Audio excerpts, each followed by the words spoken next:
ఇండియాలోనే #1 varicose veins hospital Avis vascular centre. నమస్తే అమ్మా. నమస్తే తల్లి. అందరికీ మన ఆడవాళ్ళందరికీ సంబంధించిన ఒక చిన్న టాపిక్ అమ్మా. ఏంటంటే కొంతమందికి దగ్గినా తుమ్మినా యూరిన్ లీకేజ్ అవుతూ ఉంటుంది. గట్టిగా మాట్లాడినా కొంచెం భయం వేసినా వాళ్ళు ఇబ్బంది పడిపోతూ ఉంటారమ్మా. అది ఒక వయసు వచ్చినాకే ఉంటుందేమో అని నేను అనుకుంటాను. సహజంగా ఒక 50+లో అట్లా చూస్తామేమో. నలుగురిలోకి రావాలంటే సిగ్గుపడిపోతూ ఉంటారు. ఏదన్నా ఫంక్షన్స్కి వాటికి అటెండ్ అవ్వలేకపోతారు. వీటితో పాటుగా మానసికంగా భలే ఇబ్బంది పడతారమ్మా. అవును. హాస్పిటల్‌కి వెళ్ళటానికి కూడా అసలు చెప్పరు ముందు. పిల్లలకో, కోడళ్ళకో ఎవరికో ఒకళ్ళకి చెప్పాలి కదా! చెప్పటానికి కూడా సిగ్గుపడతారమ్మా. ఈ రోజుల్లో కూడా మనం అలాంటి వాళ్ళని చూస్తూ ఉన్నాము. వీటికేమన్నా చిన్న చిట్కాలేమన్నా ఉన్నాయా? మీకు తెలిసిన చిట్కాలు? మీరన్నట్టు 50 ఏళ్లకు పైవాళ్ళు అని అన్నారు. అమ్మా. కానీ కొంతమంది చిన్నవాళ్ళల్లో కూడా ఉండేది. ఆహా! ఆ చిన్నవాళ్ళైతే ఈ కాలం వాళ్ళు ఏం చేస్తున్నారంటే, ఇప్పుడు మా తరం వాళ్ళకి అలవాటు లేదు కానీ, ఈ తరం వాళ్ళకందరికీ లోపల ప్యాంటీస్ వేసుకునే అలవాటు ఉంది. అవును. కనుక ప్యాంటీస్‌లో చిన్న ప్యాడ్ పెట్టుకుంటున్నారు, సరిపోతుంది. ఆ! ఆ! అంతే కదా! అంటే పీరియడ్స్ కాకుండా యూరిన్ కాకుండా లీకేజ్ ఉన్న వాళ్ళకి దీనికి చిన్నది వేరే ఉంటాయి. ఓకే.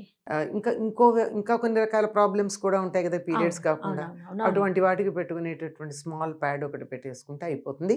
ఇది యువతరం వాళ్ళు చేయగలిగాం. వాళ్ళకి కూడా ఉందమ్మా, లేకపోలేదు.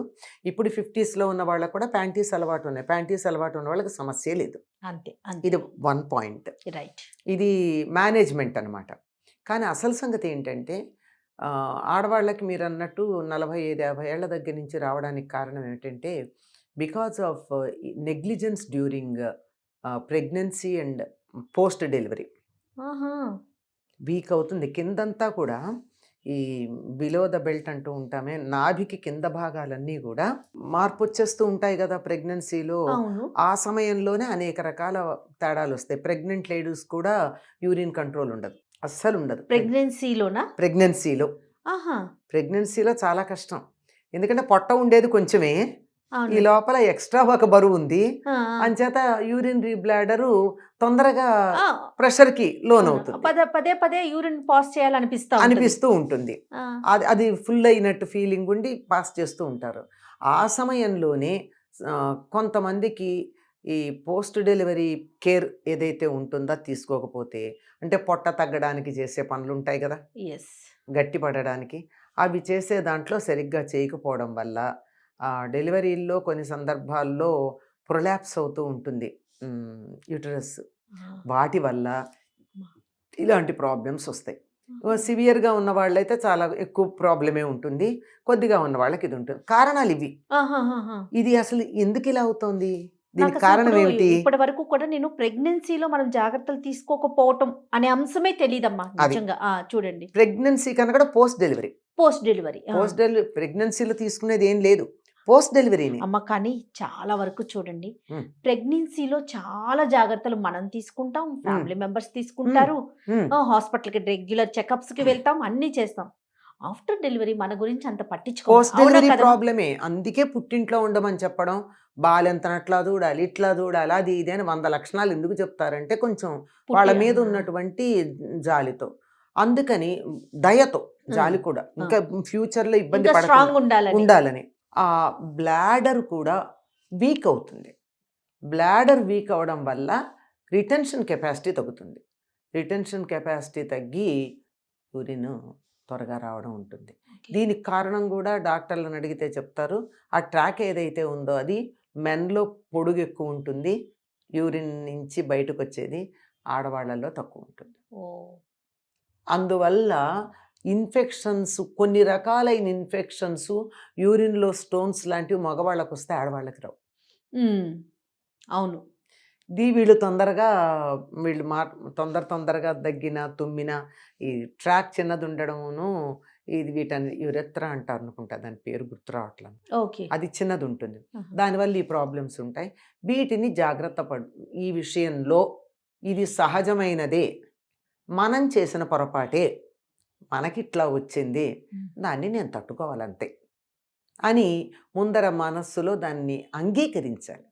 సమస్య ఎక్కడొస్తుందంటే చాలామందికి శరీరంలో వచ్చే మార్పులను అంగీకరించరమ్మా. అవునమ్మా. కళ్ళజోడు వచ్చిందని అంగీకరించడానికి చాలా సమయం పడుతుంది ఎంతోమందికి. కళ్ళజోడు దగ్గర నుంచి, తెల్ల జుట్టు దగ్గర నుంచి. యాక్సెప్ట్ చేయరే చెయ్యలేరు, చాలా వయసుతో పాటు కష్టం. అన్ని మారుతాయి. మారతాయి. ఇప్పుడు బాల్యం నుంచి యవ్వనంలోకి వచ్చినప్పుడు చాలా హ్యాపీగా వచ్చినప్పుడు, యవ్వనంలో నుంచి ప్రౌఢదశకు వచ్చినప్పుడు హ్యాపీగా వచ్చినప్పుడు, ప్రౌఢదశ నుంచి వార్ధకానికి వస్తుంటే why don't you grey gracefully? Yes. Greying gracefully అని ఒక మాట ఉంది. చక్కగా నా వయసు ఇది, నేను ఇలా ఉంటాను. If you don't accept, that is your problem, not my problem. Yes. నా తెల్ల జుట్టును ఒప్పుకోకపోతే that's your problem, not mine. Yes yes surely. అంతే కదా. అంతే కదమ్మా.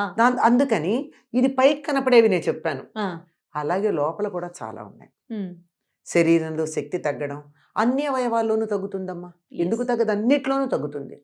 చాలామందికి ఇదే కాదు, ఈవెన్ స్టూల్స్ పాస్ చేయడం కూడా కష్టమైనా అవుతుంది, కంట్రోల్ అన్నా లేకుండా పోతుంది. రెండు ఎక్స్ట్రీమ్. దాన్ని యూ హ్యావ్ టు మేనేజ్, అంతే మేనేజ్మెంట్. ఈ మేనేజ్మెంట్ అనేది ఫిజికల్లీ అయితే అసలు ఎందుకు వచ్చిందో మూల కారణం తెలుసుకుంటే ఇప్పుడు రిపేర్ చేయలేం కనుక తరువాత తరాల వాళ్ళు రిపేర్ అవసరం అలాంటి ఇబ్బందులు పడకుండా మనం చూడొచ్చు.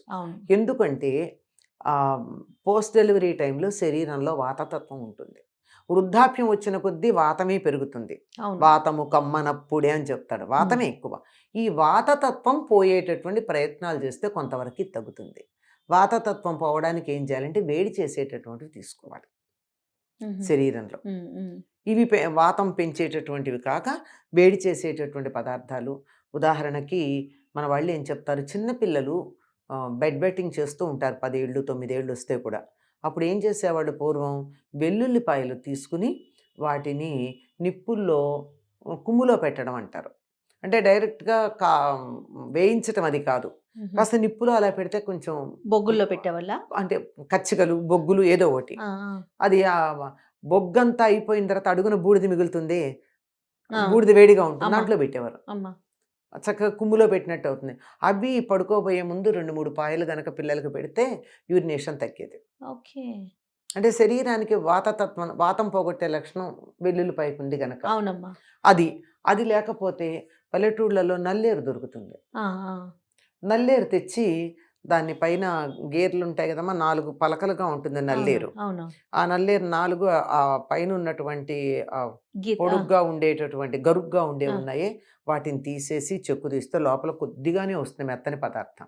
ఈ మెత్తని పదార్థాన్ని బియ్యపిండిలో కలిపి కొంచెం ఉప్పేసి, కావాలంటే జీలకర్ర కారం అట్లాంటివి కూడా వేసుకుని రుచికరంగా ఉండేట పిండి తయారు చేసి దాంతో చిన్న రొట్టెలాగా వేసి పిల్లలకి పెట్టేవారు.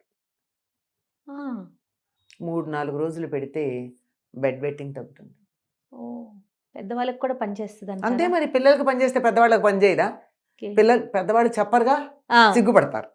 ఇప్పుడు ఈ రెండోది నేను చెప్పేది ఏమిటంటే, ప్రధానమైనటువంటిది నాకు ఈ సమస్య ఉంది అని తనలో తాను దిగులు పడే బదులు, సిగ్గుపడే బదులు ఈ సమస్యకు పరిష్కారం ఏముంది అని ఎవరినన్నా అడగడం కానీ వైద్యుడి దగ్గరికి వెళ్ళడం కానీ చేయాలి. మొదటిది అంగీకరించాలి, రెండోది చెప్పుకోవాలి, మూడోది వైద్యుడిని సంప్రదించాలి. అన్నిటికన్నా ముందు దీన్ని మేనేజ్ చేసుకోవాలి, సిగ్గుపడకూడదు. ఎందుకంటే సిగ్గుపడాల్సిన పని ఏముందమ్మా? మనకు మాట ఉంది, సంసారం గుట్టు రోగం రట్టు అని. రోగం గురించి చెప్పుకుంటే దానికి తగినటువంటి వైద్య విధానం ఎవరో ఒకళ్ళు చెప్తారు, దగ్గరలోనే ఉంటుంది చాలా వరకు, ఏదో పరిష్కారం. నాకు మా చిన్నతనాల్లో తెలుసమ్మా, నల్లేరు కోసం వచ్చేవాళ్ళు మా ఇంటికి. ఎందుకంటే మా మనవడు ఇంకా పక్క తడుపుతున్నాడమ్మా అనేవాళ్ళు.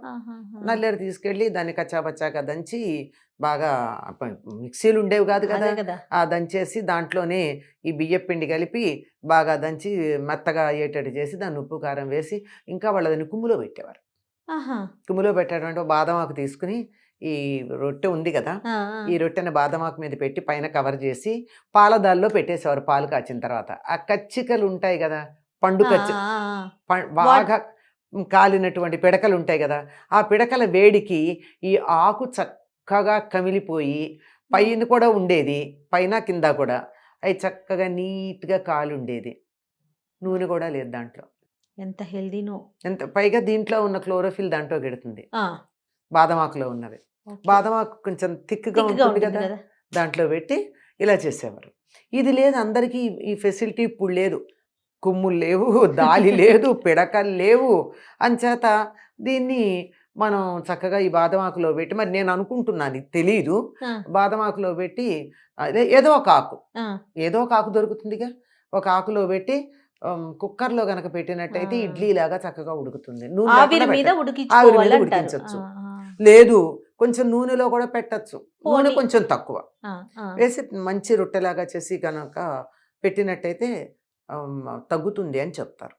ఓకే. ఎందుకంటే మా ఇంటికి వచ్చి తీసుకెళ్ళేవారు, అందువల్ల అదే నాకు అదే బాగా అందుకే బాగా తెలుసు. చెప్తున్నారు. ఆ. అంత బాగా ఎలా చేస్తారో కూడా అవును. నేను చూశాను గనక అవును. చెప్తున్నాను. అట్లా అమ్మ యోగాసనాలు కూడా వేస్తారు యోగాసనాలు అని ఉన్నాయి, విన్నా నేను. యోగాసనాలు ఉన్నాయి. ఆ, యోగాసనాల దాకా వెళ్ళకపోయినా వెళదాం, ఆ, వెళ్ళకపోయినా మనం కూర్చునే పద్ధతిలో కూడా కొన్ని మార్పులు ఉంటాయి. అలా కూర్చునే పద్ధతిలో యోగాసనాల్లోనే చెప్తారు, ఆ పద్ధతి మన ఇంట్లో ఎప్పుడు అలా కూర్చుంటే కూడా చాలా తగ్గుతుందట. ఓకే. ఓకే.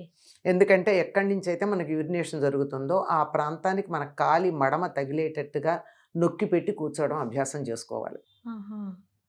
అలాగే కూర్చున్నప్పుడల్లా మనకి ఆ, లోపల యూరినరీ బ్లాడర్ని ఇలా ముడుచుకుపోయేటట్టు చేసే ఎక్సర్సైజ్ మనం కూర్చుని చేసుకోవచ్చు. మనకు ఆ, కనపడతాయి కదా, ఆ, లోపలే ఉంటుంది ఇట్లా ఇట్లా, ఆ. అంటే మనకి అన్ని లోపల ఉండవా, అవును అవును అవును మన శరీరం లోపల అవయవాలను కూడా మనం కొంచెం కదుపుతున్నట్టు అట్లా అవును చేస్తాం కదా. తెలుస్తుంది కదా. అట్లా చేసినప్పుడు ఆ యురిత్రా నుంచి లోపలికి ఉండే భాగాన్ని ఇలా కుంచుకుంటున్నట్టుగా చేసి ఆ, కూర్చున్నప్పుడు రోజు అలాగే ఒక 2 ప్రాక్టీస్ సార్లు చేయాలి. ప్రాక్టీస్ చేయండి. ఇలాంటివన్నీ చిట్కాలు. అవును అంటే అవును. పెద్దవాళ్ళు ఇంట్లో చెప్పేవాళ్ళు పూర్వం, ఎందుకంటే అందరికీ చెప్పుకునేవాళ్ళు. ఆ, ఎవరో పెద్దవాళ్ళ దగ్గరికి వెళ్ళి బయట వాళ్ళకి చెప్పకపోయినా నాకు ఇట్లా ఏమిటో దగ్గుతున్నప్పుడల్లా యూరిన్ కొంచెంగా బట్ట లీకేజ్ అవుతుంది. తడుస్తోంది, వాళ్ళదే పదాలు అవి, కాస్త బట్ట తడుస్తోంది అన్నప్పుడల్లా, దగ్గినప్పుడల్లా, దగ్గాలంటే భయం వేస్తోంది, ఎందుకు అలా దగ్గుతుంటే వంగుతున్నావు, తుమ్మినప్పుడల్లా వంగుతున్నావు దేనికని అడిగేవాళ్ళు పెద్దవాళ్ళు. ఆహా. ఎందుకంటే అది ఎక్కడ బయటపడుతుందని వీళ్ళు వంగి జాగ్రత్త పడేవాళ్ళు. ఆహాహాహా. అట్లాంటప్పుడు ఆ యూరినరీ బ్లాడర్ని లోపలికి లాగుతున్నట్టుగా మనం ప్రయత్నం చేయడం ఉందే,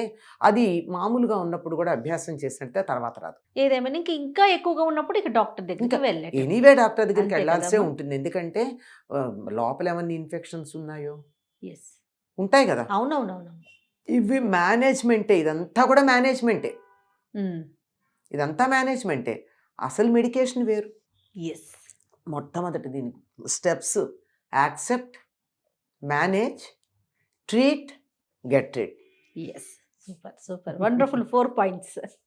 రైట్ అమ్మా. నమస్తే. నమస్తే.